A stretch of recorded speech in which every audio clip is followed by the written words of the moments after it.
Good evening.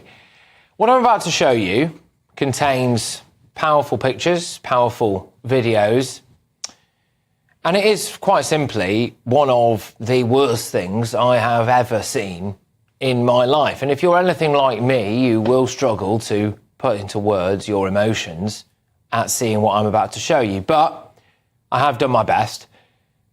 Not a single Gazan so-called refugee should ever set foot in Britain. I'd say over my dead body, but I'm convinced that if we do let these Palestinians in, then there will be a lot of dead bodies. Why?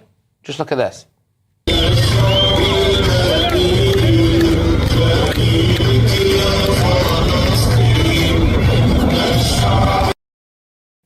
Today, Hamas dug up and paraded the coffins carrying the bodies of Jewish babies and their mother. How did these poor, oppressed, lovely Palestinians react?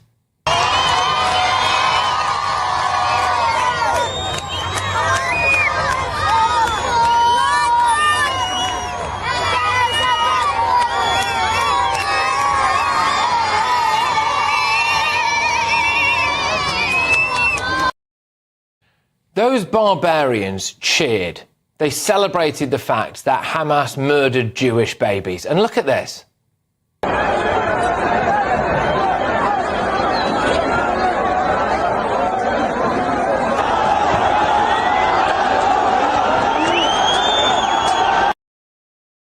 They came out to line the streets to watch those coffins go by, celebrating again. Fathers took their own children in their arms to gleefully watch as dead Jewish children were returned to Israel. But they weren't just returned, no.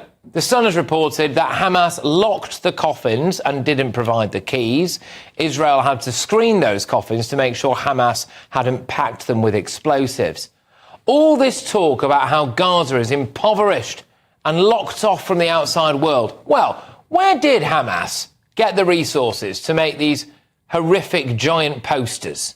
How did they manage to get them printed, to design them, to get them there? And I'll be honest with you, all those Hamas fighters, they seem very well fed, don't they? They don't look like they've been having any trouble whatsoever getting food. As videos emerged of those coffins being paraded through the streets, Jeremy Corbyn, the man that our current Prime Minister, Keir Starmer, tried to get elected not once, but twice, tweeted this: "No more arms to Israel. Stop arming Israel." Nothing about Hamas. Nothing at all. And now, 15 Labour MPs have written to Keir Starmer demanding that we let Palestinians seek asylum in Britain. Oh, these poor oppressed people. They face the daily risk of death. They've got no medical supplies. They've got no way out. All right, then. And we've got immigration judges like Hugo Benedict Norton Taylor ruling that Gazans can use the Ukrainian refugee scheme to come to Britain. Just look at this. Just look at this.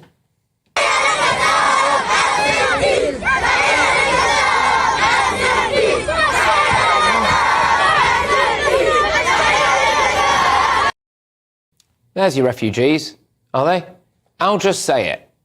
I think the majority of people in Gaza support Hamas. I think the majority of Palestinians support Hamas. I think they support the slaughter of Jews. I think what you just saw there was the next generation of Islamist terrorists. And those Labour MPs, that immigration judge, just look at this picture here, OK? Again, just look at those pictures there, that imagery. Are these poor, desperate Palestinians? They look like Hamas supporters to me, don't they?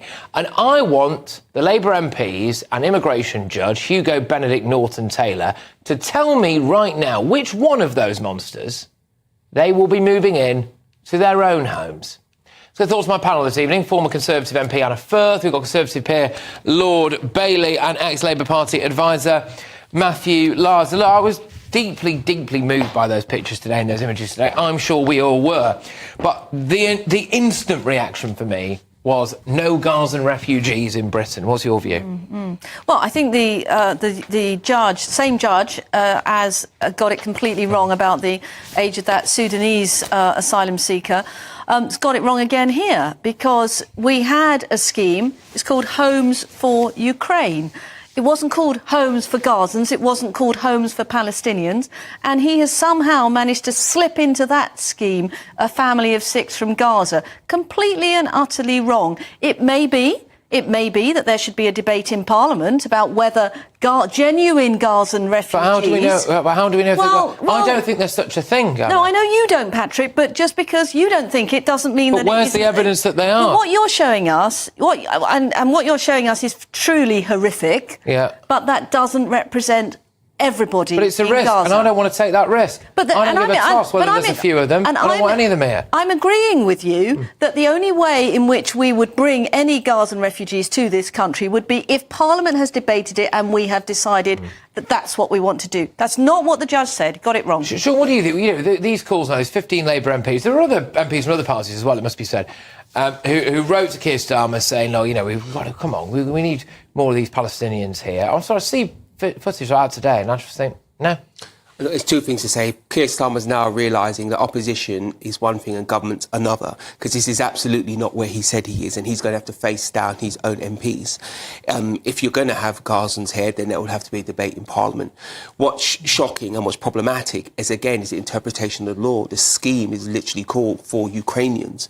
And again, I think the judges put the whole legal system at risk by making decisions like this, because an ordinary person will say, well, hold on, that isn't a loophole. You've just gone completely round the words. Now, technically, there may be a loophole, but the point is, it's not in the spirit of the rules. It's culturally, it seems quite crass to me. And again, the legal system runs the risk of the political pendulum swinging so hard the other way that we lose balance, and then the public demand that politicians go after them. Yeah, I think today the illusion died. It's something that I've never bought into, by the way, but today, for me, the total illusion died. That the Palestinian people, the people in Gaza, are this brutally oppressed group of people who hate Hamas and who are being forced to live under them. Well, I tell you what, how many tens of thousands turned out on the streets today, Matthew, to wave to and cheer at the bodies of Israeli babies in their coffins? I'm sorry, I think they support Hamas, don't they? Well, I think that they're incredibly distressing scenes, and clearly there is significant support for the Hamas regime that we saw by people turning up and behaving as appallingly as they did. It's interesting that the UN has said they think that Hamas has broken international law. I know that Israel is critical of the UN a lot of the time, may have justification, may not, but at least today the UN's been absolutely clear on that. I mean, some people would say, obviously, there have been very significant civilian casualties amongst the Gazan people. Some would say that if, you know, a bit like, you know, when we took retaliation against people in Northern Ireland and you kind of pushed people into the arms of the terrorists, that's an argument some would make. I'm not sure I totally buy into it, but it's an argument that some would make because of the level of civilian casualties you've seen. I think in terms of this letter, it is, I have to tell you, it's the usual suspects of, I mean, some of them aren't currently, I mean, Jeremy Corbyn obviously out of the Labour Party. Some of them are the people on the far left, and some of them are currently not suspended from Labour MP. So it won't be a change of Labour policy. There won't be Gazan refugees coming here. Because Jeremy Corbyn, yeah, absolutely, no longer a member of the Labour Party. However, Keir Starmer did try to get him elected not once but twice. And the names on that list, a lot of them are members of the Labour Party. Yep. What does that say to you? Well, Starmer is losing control of this group of backbenchers. Particularly interesting to me is that 2 of the names on this letter were 2 MPs that lost the whip over the benefit cap vote. Richard Bergen and I think Ian Byrne is the other one. They just got the whip back 2 days ago, and already they're questioning Starmer's authority again. So he completely is losing his grip, and he, you know, he's trying to sort of tread this thin line on Gaza because he doesn't want to upset one side, he doesn't want to accept the other. This is the same sort of tactics that they employed in the House of Commons when they persuaded the Speaker, remember, to rig the votes because they didn't want a big rebellion. What do you make of what we've seen with that letter? I think the first thing, these 2 MPs he needs not worry about. What he needs to worry about is if the 2 MPs becomes 15, they become 20, becomes 25. These 2 are obviously, you know, they're off in the corner. Yeah. What's more important, the first thing to say is there's pain on both sides of this conflict. And our discourse publicly has always accused Israel of something. Actually, I think the conversation needs to be much more even-handed. Okay. And those pictures you've shown that there is pain here, and it's teaching your children to hate is problematic because it doesn't. I just think as well the other aspect to it is how on earth do we expect our Jewish community, who are already massively under the cosh in this country, to feel if we start taking so-called refugees from how we look at our asylum system and we know it's broken. We talk about it all the time, don't we? Especially on the show, we know it's broken.